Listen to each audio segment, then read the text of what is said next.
Who will be the next Attorney General of the Lone Star State? Good evening, everyone. I'm Linda Laurel. Welcome to Red, White, and Blue. The Attorney General is elected to a 4-year term and serves as both chief lawyer and law enforcement officer for the state. The Attorney General is charged with defending the laws and Constitution and therefore represents the state in litigation. By the end of this year, current Attorney General Greg Abbott will have served 12 years in office, making him the longest-serving Attorney General in Texas history. But in 2013, Abbott announced that he would not seek re-election and threw his hat into the race for governor. Hoping to take the reins as the state's new Attorney General are Republican Ken Paxton and Democrat Sam Houston. We invited both candidates to be with us on the program this evening. Ken Paxton was unable to attend. Tonight, we are happy to have with us here in the studio the Democratic candidate for Texas Attorney General, Sam Houston. And grilling the candidate on the issues this evening, as always, our hosts David Jones and Gary Polland. Thank you, Linda, and welcome, Sam, to the program. We're excited you came. And I guess the first question we'd ask you is, tell us a little about your background that qualifies you to be the next Attorney General of Texas. Sure, Gary. David, thanks for having me. You know, I've been a lawyer for 26 years, practiced here in Houston, a civil litigation firm. Most of the things that you do as a civil litigator, board certified. I'm a member of the American Board of Trial Advocates. I've served, I think, an admirable career as a lawyer. And I think that's exactly what qualifies me for the position, because what the Attorney General's office needs right now is a lawyer to give good advice, as we just heard, to the agencies, to defend the state, and to really kind of take some of the politics out of it, because that's one of the issues that I have with the current Attorney General's office, and particularly with what I think my opponent would do. Hey, Sam, which one of your parents decided to name you after former governor of Texas? Well, neither. It's a long story, but actually I was adopted by my dad at 4. I was born Sam Jones, but when my dad adopted me and married my mother when I was 4 years old, it became Sam Houston, so that's the story, and I'm not going to change my name. I'm proud of my name, and that's it. But I'm sure you've heard that question before, and I'm sure Just you've heard about every day of my life, my whole life. That's yeah. right. But does it interfere with people's views of you to think, are they kept from looking at your credentials because they think you're just running on a name? I hope not. And, you know, I ran for the Supreme Court in 2008. I did well.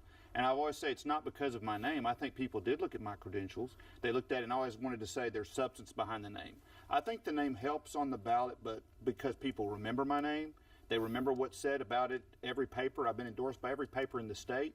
And I think people remember that, and I think it'll help me in this election. Does Paxton go to the interviews with the editorial boards? Mr. Paxton has not gone to any of the interviews, has done none of the interviews like this show, has refused every interview as far as I know, other than maybe limited some paper interviews, and he's done that since basically he admitted to certain criminal violations back in the primary. How much money has he raised? Me or either of you? He's raised a lot more than me. He's the Republican and he's a state senator, and I think he's currently, at least the last report, he was at 1.8 million. A lot more than me. You mentioned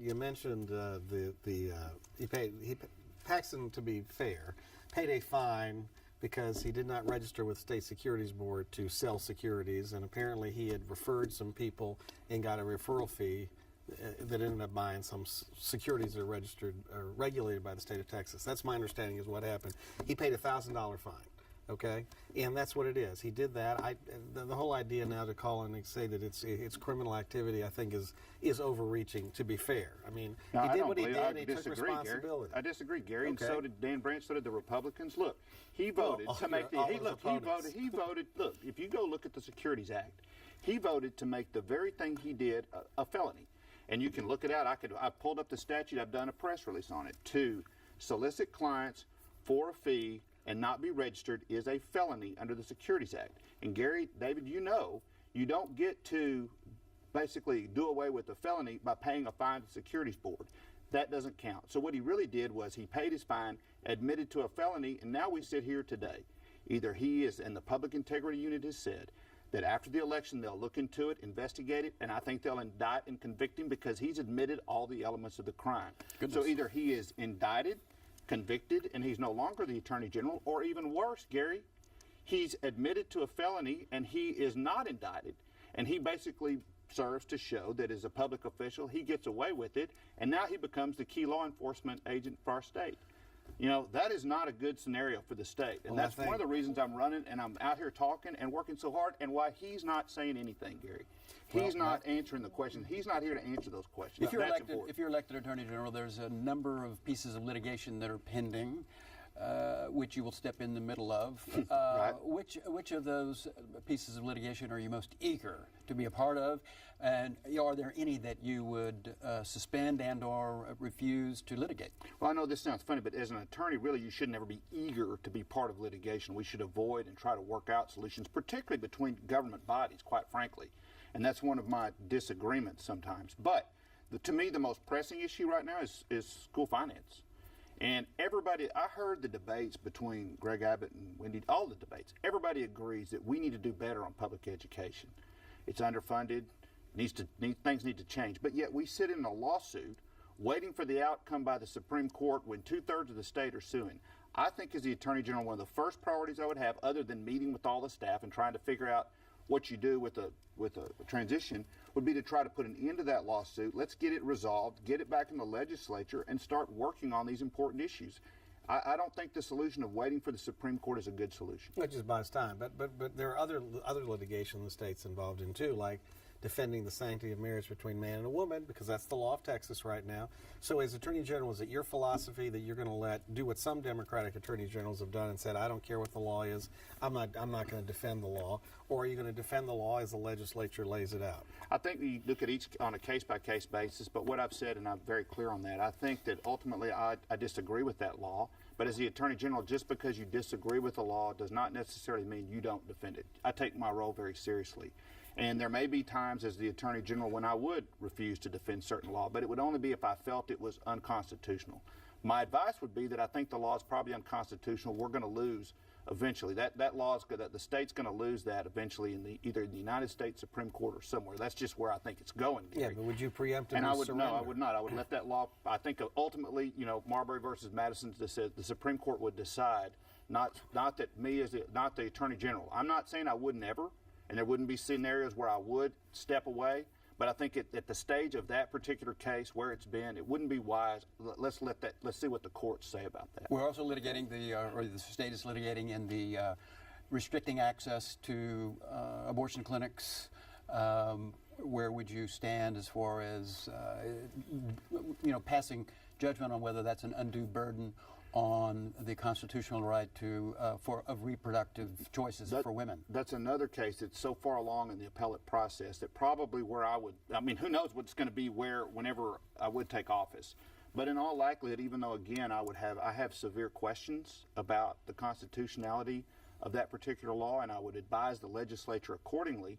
But if the state chose to go forward, again, I don't think I would withdraw, because I think that's ultimately where these are at. And even though I disagree, I wouldn't want it to be where Sam Houston decides that these are unconstitutional, or Sam Houston decides. I think it's been litigated to the stage that it probably needs to be, decided in the courts. And so it's a hard position. A lot of AGs have been put in that position. But as lawyers, sometimes we have to proceed forward, even when we disagree with certain laws. Now, and David, this is important. I've been asked about this. Well, how would you be different than Ken Paxton? I would be a lot different on future laws, on the advice I gave, on where we went on litigation, on what we did, and what arguments we made even on the appellate stage. So I would be much different than the Republicans, but I take my job very seriously to defend the laws of the state when I'm elected Attorney General. Do you know whether or not the Attorney General was consulted during the Ebola scare in Dallas with the Department of Health, perhaps asking for advice on whether or not they had powers to quarantine anyone that came in contact with the infected gentleman? I know nothing other than what I read in the papers on that, and I really couldn't tell you that. Scary Yeah, right. All right, let's talk about the politics of running as a Democrat. One of our guests coming in a forthcoming show has a book called Red State, and it's a story about how Texas became a red state. Red state is bad for your side. At least that. So how do you get? And understand you're certainly a well-qualified trial lawyer. I'm glad to hear you say that. I'll put that up on my website. Yeah, that you admitted that. Okay. No, it's not an admission. It's Right, a fact. right, thanks. I mean, facts, I say, are stubborn things. How do you get from there to winning in what is a red state? I mean, the new polls out recently show Abbott up plus 15, plus, and Patrick up plus 17. So how do we get there? That poll has not been, that poll I think also showed, I think Dan Branch winning, and that poll was not somewhat flawed. Was it a Breitbart poll? Yeah, it was it was an internet poll, and there's a lot of problems with that poll. And so, but look, polls are polls, and this is there's lots of people voting. I think there's been a whole new effort. Battleground Texas, there's been money spent on getting the vote out. I've always said when I got in the race, and I understood the difficulty.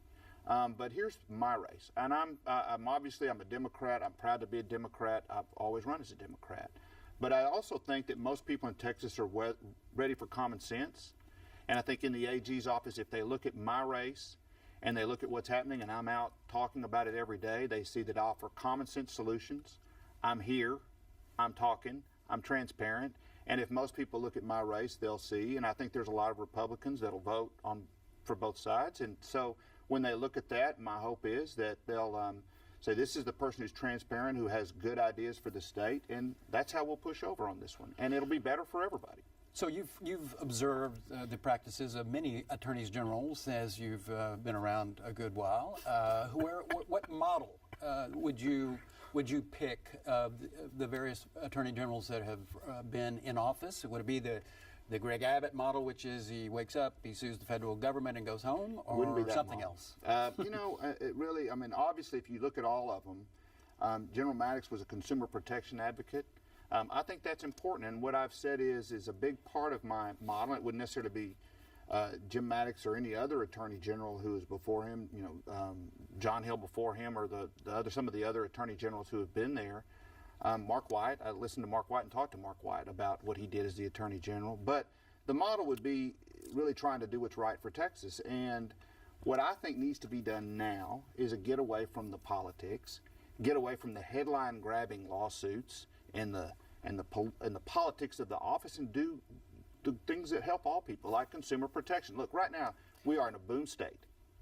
A boom state is a good thing for the economy, but with a boom, you know what happens? Good businesses come in and not so good. People that want to grab the money and run. And the Attorney General's office can serve as a important function for the people who are cheated by the businesses, who can't find a lawyer because it's a small amount or it's something like that. I'm talking about payday lenders, just the usual people you hear about, mortgage fraud, different things that happen a lot of times in an economy that's doing well. So that's something I want to make the office to change in the office and to focus in the office. So is that a, model? No, it would be a way I'm looking at, and one of the things I'm looking to change. Well, the number one thing that the office does in terms of employees is child support. Right. So you got any thoughts on that? Well, there's been mixed, and obviously you read, and they didn't invite me to come and evaluate their child support, but that's one of the first things I would look at, Gary, when I got into the office, is how well is that functioning. It's almost half the budget. I mean, it's a big part of it. Not talked about very much. And and there's and it's probably most people's lives, if they're touched by the Attorney General's office, might be in the child support division. And what I've heard is while there's large numbers coming in, there's a lot of uncollected monies. A lot of people feel like they're not being treated fairly by the system, whether they're the custodial parent or non. And I want to make sure that the office is functioning not just about raising the dollars and getting, some type of federal award or bringing in, but to make sure that people are being treated fairly. That's real important in the office, people being treated fairly. Another aspect of the office that you seek would be to represent the state of Texas in death penalty litigation. There, in a way, yeah. I'm sorry. Go ahead. Sure. There are, writs are filed all the time. Right. You have to choose to support or not the death penalty, and as you enter that litigation, we do know that there have been innocent people convicted in Texas. We do know that race has played a part in some of those convictions. Some, one or two, have been on death row and released.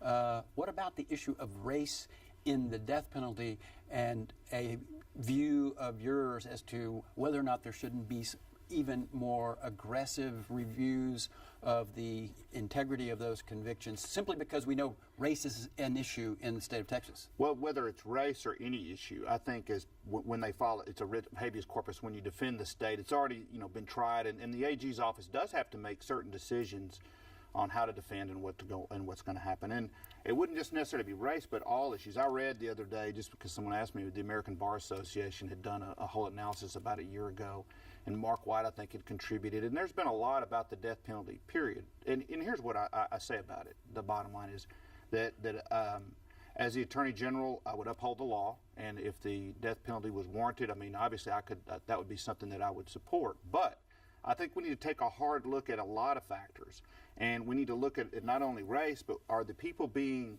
properly represented? Is enough money put into the system so that they get adequate representation, fair experts, to make sure? Because the last thing I think anybody, whether you're on the right or left on that, is we don't want innocent people convicted and executed. We don't want people convicted based on race or on that shouldn't be. So that'd be another thing that I would take a look at, consult with the experts in the criminal field. I'm not a criminal lawyer, but I think that needs to be looked at on each case, on a case-by-case basis. What do you understand the law to be regarding the constitutionality or not of the photo ID law? That is He comes out. Okay, That's another thing David wants you to abandon when you win that lawsuit. Well, abandon all the writs for death penalty. Just I don't think he wants concede me to error abandon, everywhere. Look, Yeah, he would. Well, Justice Ginsburg says it's a poll tax and it's unconstitutional. She got 2 other votes for that dissent. I have grave concerns about that law, and it would not necessarily be where that law was at, but where the next. If you ask me as the opinion, I believe that everybody ought to be allowed to vote. It's a basic right we have. It's okay if they're citizens? Well, it's citizens' right, and I'm glad you added that, so no one can come back and say he said everything. Look, you got to meet the eligibility requirements, but people, eligible citizens should be encouraged and not discouraged to vote. Period. My problem with the voter ID law from day one is they really haven't shown evidence, not even at the legislative stage, in either of the two cases, both the pre-clearance suit and then later the latest suit that the judge wrote, the 143-page opinion, which I read, on the voter ID. But the problem is there's not been really any evidence of voter fraud, this in-person voter fraud, to exist. So you take a situation where there's really no proof it exists and you knock 600,000 people off the rolls. I'm not for voter fraud. I'm for stopping voter fraud. I think we need a better solution that doesn't discourage people from voting, but encourages people from voting, while at the same time making sure there's not any type of fraud. And that's what the judge pointed out, and that's what I would encourage the legislature to do. Again, you have to defend the state, but I would encourage that we work to some better resolution for that. Well, in fact, statistics show that states with voter ID has higher minority turnout than states that don't, number one. And number two, what you've pointed out, I haven't mentioned, but where the real opportunity for fraud is ballot by mail. I know, Absolutely. and there's no giant, right. and there's no ID, a giant loophole. So I guess you would support some kind of program where we can ensure that there's integrity in the ballot by mail process. Well, that's what the judge spent about 143 pages outlining about why there's better ways. I think there's better ways. What was done, and it's a little unnerving, the way it was done and the way it was handled, looks like people were being discouraged to vote as opposed to solving a solution. As the Attorney General, I would be for solving a solution and encouraging people to vote. We could always put photos on the voter ID. There's different things we could do. Right. Just do that, and then that's it. Right. You're done. You don't have to worry about a special ID. The judge raised that. The judge raised that Well, issue. maybe a good idea. The Attorney General's office seems to have been at war with the federal government for the last, as long as Obama's been president. With good reason. What's the record? What's their record? Give us the one-loss record. I have read that, and you go back and forth, and it's back and forth on what they have, because some of them have settled. Some of them haven't. The EPA lawsuit, they lost. I mean, they've spent a lot of time. We spent a lot of time in Texas fighting the Environmental Protection Agency over carbon emissions, and ultimately the Supreme Court ruled that the EPA could regulate those emissions. Unfortunately. I think it might have probably, a lot of businesses said it was fortunate because, a lot of them want to comply. Here's the problem with all those lawsuits, David. You go through the statistics. I don't want to go through and fight about what it was. But here's the thing, what I say about that. We may disagree with the federal government sometimes. We may. President Obama will be the president for 2 more years, then we'll have a different president. It's going to continue on. We will at times defend the state, but also there are times when maybe other states may defend. We are always part of the United States, so we don't want to set precedent that hurts Texas later on in a lawsuit. These lawsuits, the reason I disagree with them is I think there's better ways to work out between two branches of government. Lawsuits are about private litigants usually bringing claims for forever reasons. I don't think states and federal government ought to be suing each other unless it's a very last resort and it shouldn't be a campaign slogan. My problem with Greg Abbott saying I get up and sue President Obama, it's a campaign slogan. Ken Paxton says, you know, I'll fight the federal government, we'll sue the federal government. It's a campaign slogan. That doesn't do anything to help Texas. In fact, in a way, it kind of puts us in an adverse position, and I think it hurts in the long run. So I'm against just suing for the sake of suing. Yeah, but to be fair, if you review those decisions that were mandated from Washington, there was no give or take with the Obama administration. It was our way or the highway. So often you're at a point where you have no choice. That depends on where you look at it. I think if and immediately every time you see it, there was a potential EPA change on the Clean Water Act, and immediately we will sue. I think if you take the posture, we're going to sue you immediately, instead of working with the federal government, you're going to get that. But I think there's a better way to do it. I'm going to try to do it, and again, maybe there may be lawsuits. It'll be the very last resort, and it won't be a campaign slogan. I promise that. So if you're Attorney General, you're going to be facing what looks to be like a majority of senators that are Republicans and a majority of House members that are Republicans. And, you know, there are issues that come up in politics. For instance, redistricting would be one. Well, it's always going on. Yeah, you're right. They can do that whenever they want to, right? Right. So, give us some background of where you have been, where you've participated and worked well with Republicans on anything.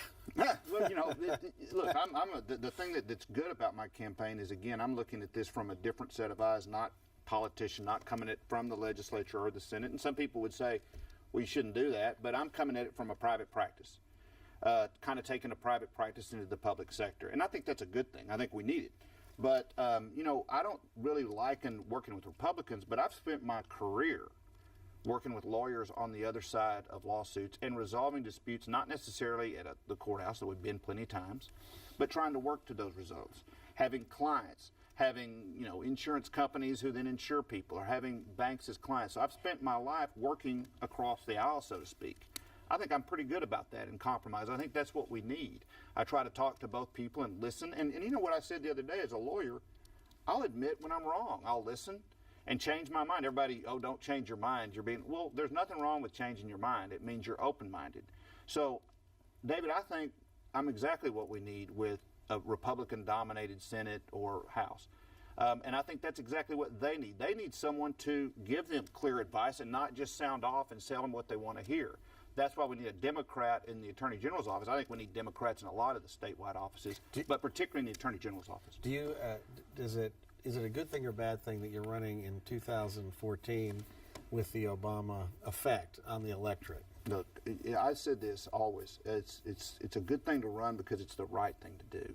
And when you wait around and you don't run, when you don't win. So I believe it's important for the Democratic Party to run qualified candidates every election. And we win. And we press the Republicans. We press the issues, win or lose.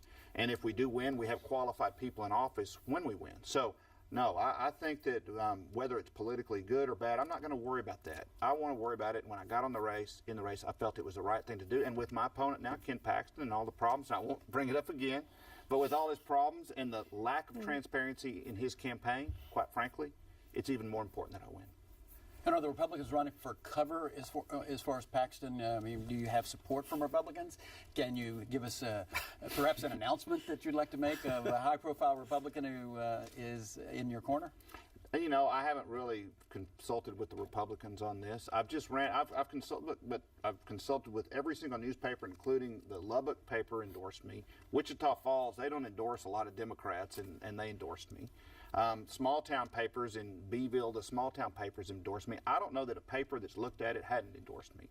So really, whether you bring in the personalities, you know what, I think paper endorsements are important. They sit down, they look at the issues, they talk to you, and they look at it. And I'm proud to say that so far, pretty much every major paper has endorsed me.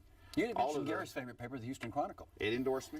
The Chronicle endorsed me. That doesn't do much for me. Okay, but maybe the Lubbock and the Wichita Falls is the Republican. Okay, so did you get more newspaper endorsements than any other Democrat running statewide? I don't know. I haven't really tallied that up, but I got every one so far that that I've done. You must have. So you mentioned, and we only have a minute, so weigh your words carefully. The Battleground Texas effort on your behalf, is that for real, or is it just all talk? Well, I think it's for real. I see people working all the time, and we're hearing that there's, larger numbers of people were registered.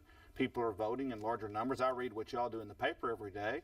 I think they're working. I'm proud of the effort. I think, again, I've always said this, if people vote, if people listen to the issues, particularly in this election, we win. So we're getting out the message. People vote. I think we win. I think it's the best slate of candidates the Democrats have had in a long time. We've gone out and talked about the issues. They're not doing it. So I really think we have a good shot this time. Well, Sam, I want to thank you so much for coming. And look, I'm glad the Democrats of this cycle fielded some candidates of some quality, which, to be quite honest, has been the exception rather than the rule over the last couple of years. But unfortunately, I don't anticipate a good November for y'all. Linda, well, we can disagree. You just have to get the last word in there, didn't you? Thank you for having me, though, both of you. Well, and of course, early voting is underway, so it's important that everybody go out and vote. And remember, you can catch Red, White, and Blue every Friday at 7:30 p.m. right here on TV8, and again Saturdays at 6:30 p.m. We also invite you to visit us online and send us your comments. We want to hear what you are saying about the issues that affect Houston. You can submit your comments at HoustonPublicMedia.org or on Facebook. And while you're there, don't forget to like us. Thank you so much for watching. We'll see you again next week. Good night.